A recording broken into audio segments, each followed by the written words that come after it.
ঢাকা সাম্বা থেকে মুড়ি কাটা পেঁয়াজের পাইকারি বাজার তালিকার সাথে রসুনের দরদাম কেমন রয়েছে আমরা জানিয়ে দিব এবং সরাসরি আমরা যুক্ত হব যে কৃষকরা নতুন পেঁয়াজ আবাদ করেছেন এবং পেঁয়াজ নিয়ে আসছেন এবং কৃষকদের যে আবাদ করা রসুনের বাজার পুরে ধস পড়ে গিয়েছে পেঁয়াজের বাজারের সাথে সাথে এদিকে যুক্ত হয়েছেন কৃষক সরাসরি যুক্ত হচ্ছে।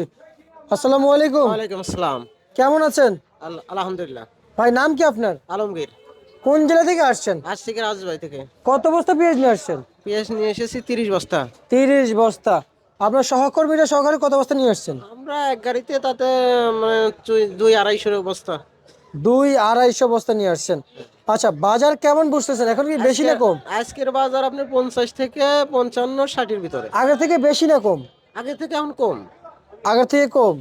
বাজার তো একটু ভালো ভালো বাজার ছিল, হঠাৎ কেনই বা এত হঠাৎ কমে গেল? এলসি আসার কারণে বাজার কমে গেছে। আচ্ছা, এলসি আসার কারণে বাজার কমে গেছে। এখন এলসির চাহিদা বেশি নাকি আপনাদের এই দেশাল মুড়ি কাটা পেঁয়াজের চাহিদা বেশি? পেঁয়াজের আমাদের মরিকাটা পেঁয়াজের চাহিদা ভালো। ঠিক আছে, আমরা হলো এলসি পেঁয়াজ যেন না আসে সরকারের কাছে আমরা আবেদন জানাচ্ছি যে এলসি পেঁয়াজ আনলে পরে আমাদের পেঁয়াজের খরচ উৎপাদন অনেক খরচ, এই খরচ আমাদের পোষাচ্ছে না। 1 কেজি পেঁয়াজ আপনার 1 কেজি পেঁয়াজ তৈরি করতে গেলে পরে আমাদের 60-62 টাকা পড়ে যায়। আচ্ছা আর সেই পেঁয়াজ উৎপাদন উৎপাদন খরচ দিয়ে উৎপাদন খরচ দিয়ে এইখানে আনতে আমাদের অনেক টাকা পড়ে যায়, আমরা অনেক কম দামে বিক্রি করতেছি। অনেক কম দামে বিক্রি করতেছেন। আচ্ছা আচ্ছা আচ্ছা আচ্ছা, বুঝতে পারছি। আর হচ্ছে যে এই এই এই মুড়ি কাটা পেঁয়াজ আমরা যতটুকু বুঝতে পারছি এগুলো কি আসলে ম্যাচিউরড হয়েছে এই মুড়ি কাটা পেঁয়াজ? এখন মেসোটা দামের কারণে অনেকজন উঠে ফেলতেছে, মেসোটা এখনো হয়নি। ম্যাচিউরড এখনো হয় নাই? না, মানে এই দামের কারণে আগে দাম বেশি ছিল এই কারণে সবাই উঠে ফেলতেছে। এখন তো আস্তে দাম পড়ে যাচ্ছে। এলসিপিএস বাজার আসা আরম্ভ করেছে, ধরেন প্রত্যেক দিন 2-4-10 টাকা করে নাই, প্রতিদিনই নাই। প্রতিদিনই নাই? প্রতিদিনই নাই, এই কারণে সবাই মানে ওই টাকার জন্য সবাই উঠে সবাই সবাই উঠেই দিয়েছে। আর আপনারা যদি এই এই হারে যদি পেঁয়াজ উঠানো শুরু করেন, ঘাটতি হবে না? ঘাটতি তো অবশ্যই হবে, বাজারে পেঁয়াজ ঘাটতি হবে না? অবশ্যই ঘাটতি হবে। এইভাবে যদি এলসি আসা আরম্ভ হয়, বুঝছেন, তাহলে এলসি যদি এইভাবে আসে, এলসি এইভাবে আলি পরে সামনের বছরে মানুষ পেঁয়াজ চাষ করবে না। পেঁয়াজ চাষ করবে না? না, হাই হাই ভাই, এটা কি করে ভাই? বাইরের পেঁয়াজ দিয়ে চালাতে হবে সরকারের। বাইরের পেঁয়াজে দেশ চালাতে হবে? হ্যাঁ, দেশ চালাতে হবে। আচ্ছা আচ্ছা আচ্ছা। উৎপাদন খরচ যদি না আসে, 1 কেজি পেঁয়াজ আপনার উৎপাদন খরচ লাগেন 52-55 টাকা আমাদের পড়ে যায়। আমরা যদি শ্যামবাজারের খরচপাতি দিয়ে যদি আমাদের না পোষায়, তাহলে তো আমরা আবার তার করবো না। আচ্ছা আচ্ছা আচ্ছা এক আচ্ছা, বস্তা বুঝতে সার পারছি। উপরে আমরা আবার 400 টাকা বেড়ে গেছে, বুঝছেন। আচ্ছা আচ্ছা আচ্ছা আচ্ছা, বুঝতে পারছি। আর আর হচ্ছে যে এই যে মুড়ি কাটা পেঁয়াজ, এগুলো আপনারা যে নিয়ে আসছেন, আর কিছু কিছু কিছু দেখি মাটি মাখা পেঁয়াজ নিয়ে আসে, সেগুলো কেন আনে ভাই? আনলো অনেক দিন উঠে দিন নিয়ে আসে, এগুলো মাটিতে হয়ে যায় এই কারণে। আচ্ছা আচ্ছা আচ্ছা আচ্ছা। মানে ওয়েদার তো মানে একটা ভালো থাকে না, প্রতিদিন ওয়েদার তো ভালো থাকে না। আপনার নাম কি? আলমগীর হোসেন। আলমগীর হোসেন। আলমগীর আলমগীর। আলমগীর হোসেন। আচ্ছা, একটু জানতে চাইবো যে আসলে আপনি কত বিঘা জমি আবাদ করেছেন? আমি 5 বিঘা জমি আবাদ করেছি। 5 বিঘা। খরচ কেমন পড়তেছে? বেশি? খরচ তো অবশ্যই বেশি, সারের দাম আবার বাড়ি গেছে 400 টাকা বস্তা প্রতি। কি কোন ভাই? শিওর আপনি? হ্যাঁ শিওর। আপনি আমরা আমরা বুঝবো কিভাবে আসলে কিভাবে বাজারটা বাড়ছে, একটু আমাদেরকে বুঝিয়ে বলেন। বাজারটা কিভাবে বাড়লো সারের বাজার, একটু বুঝিয়ে বলেন। সারের বাজার বাড়া গেছে সিন্ডিকেট করে এইভাবে। সিন্ডিকেট করছে? হ্যাঁ, আমাদের কালোখালী রাজবাড়ি কালোখালীতে সারের প্রত্যেকটা দোকানদার রাত্রে বেলা সার বিক্রি করে। আচ্ছা। দিনের বেলা তারা সার বিক্রি করে না। কেন করে না? আপনি দিনের বেলা আসলে সরকারি রেটে বিক্রি করতে হবে, আর রাতে সন্ধ্যার পরে তার সরকারি রেট না, মানে তার প্রয়োজন ভুক্ত মতো সে 200-400 টাকা বেশি দিয়ে সে বিক্রি করে পারে, টাকার এই মুনাফার জন্য সেই কাজ করে। আচ্ছা, মানে এটা হচ্ছে সাদা সার ডিলারদের একটা কায়দা। এটা হচ্ছে যে তার মানে কি সাদা টাকা থেকে কালো টাকা করছে রাত্রে, জি। রাতের আধারে সারের বাজারে। এটা বেশিরভাগ হচ্ছে আমাদের কালোখালী রাজবাড়ি কালোখালীতে। আচ্ছা এটা যেন একটা প্রতিকার সবাই নেয়। আচ্ছা, তার মানে রাজবাড়ি কালুখালীতে রাতের আধারে সাদা টাকাকে কালো টাকা করে নিয়ে যাচ্ছে, হ্যাঁ, মানে দুর্বৃত্তরা। আচ্ছা, এভাবে যে চলতে থাকে কৃষক কি সামনে আগাইতে পারবে? বাসা আসাবাদ সবাই বাদ দেবে। কি কোন বাদ দিবে? হ্যাঁ, না, বাদ দিলে তো আমাদের কৃষক, আমাদের দেশ চলবে কিভাবে ভাই? দেশ চলবে তো এইভাবেই, বাইরের জিনিস দেখাতে হবে, কারণ সবাই যদি দুর্নীতি করে কৃষকের সাথে, তাহলে কৃষক বাঁচবে কেমন করে?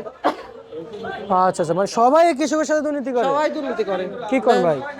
সবাই দুর্নীতি করে। আচ্ছা, আপনার সাথে কি দুর্নীতি করছে একটু জানান। আপনি তো আপনাদের সাথে কি দুর্নীতি করছে? সারের বাজার মূল্য ধরেন আগে ছিল সৌদি সার, এখন রেট আছে লোকেন 1350 টাকা, সেই সৌদি সার 1650 টাকা বিক্রি হচ্ছে, এটা দুর্নীতি নাকি? আচ্ছা আচ্ছা, বুঝতে পারছি। আচ্ছা, আরো কিছু সার আছে তো, সেগুলো বলেন। সবই আপনার সারে সবকিছু মরক্কো 200 টাকা বেশি, আচ্ছা বাংলা আচ্ছা বাংলা ডিএবি 300 টাকা বেশি, আচ্ছা, আর একটা যে ইউরিয়া সার, হ্যাঁ ইউরিয়া সার আপনার হলো 150 টাকা বেশি।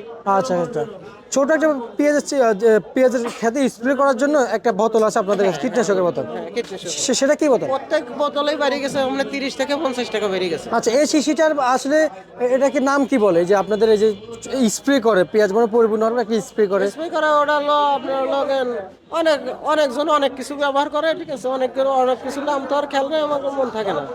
আচ্ছা আচ্ছা আচ্ছা আচ্ছা, আজকে এই শ্যামবাজারে পেঁয়াজের আমদানি কেমন হয়েছে? পেঁয়াজের আমদানি আপনার ভালো হয়েছে। ভালো হয়েছে। বেচা বিক্রি কেমন ছিল ভাই? গ্যাস বিক্রি সকালবেলা বিক্রি হয়েছে 61 টাকা, এখন বর্তমানে 50, 52, 55 এইভাবে চলতেছে। বিক্রি চলছে। আচ্ছা আচ্ছা আচ্ছা আচ্ছা, তার মানে আজকের দিনে অন্তত বাজার গিয়েছিল উপরে 60-61, নিচে নিচে এলো 50, 52। 50-52 গিয়েছিল, মাঝামাঝি কি 55 বিক্রি হয়েছিল একটাও? হ্যাঁ 55, 56, 58 এইভাবে বিক্রি হচ্ছে। আচ্ছা আচ্ছা, এটা কি মান বেঁধে বিক্রি বিক্রি হ্যাঁ হচ্ছে? হ্যাঁ মানবে বিক্রি। আচ্ছা আচ্ছা ভাই, আজকের বাজারে এই যে মোটা পেঁয়াজটা আসলে কি পরিমাণ বিক্রি হচ্ছে, সেটা কি 61 না? 61, 60।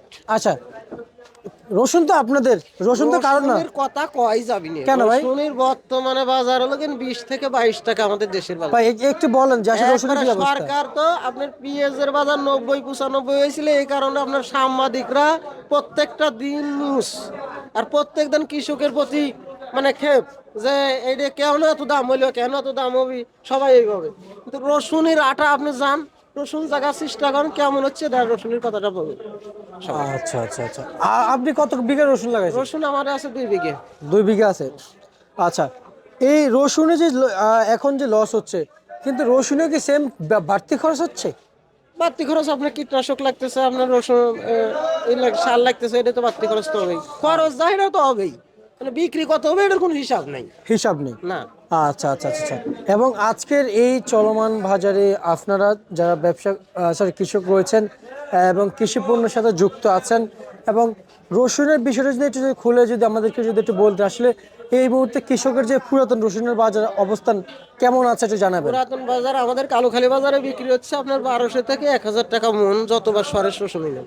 আচ্ছা আচ্ছা আচ্ছা আচ্ছা, লস কি পরিমাণ হচ্ছে একটু জানাবেন। লস 16 না, লস আপনার হলো 4 মনের রসুন বতরে রাহে তুলে 1 মন হয়, আর এই 1 মন 1200 টাকা বিক্রি করছে, ওই 1200 টাকা বিক্রি করলে পরে আপনার 200 টাকা হলো খরচ যায়, আর হলো 1000 টাকা ঘরে যায়।